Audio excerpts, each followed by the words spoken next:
Mitratra ny maso ka mijery ny voary. Ireo maitso rehetra teo lasa mavo tsy manjary.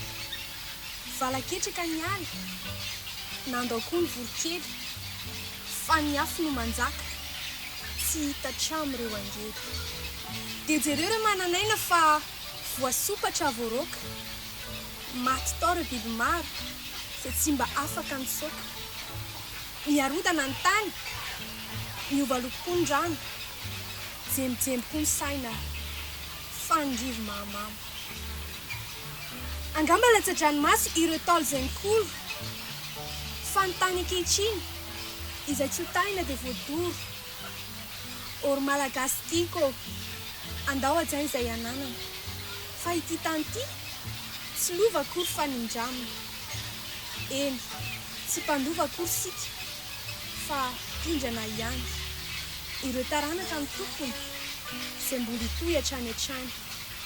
Ka tsy mety ny titeny e, izay nindramina vereny, ary ireo izay nobangaina andao hiarahana mameno.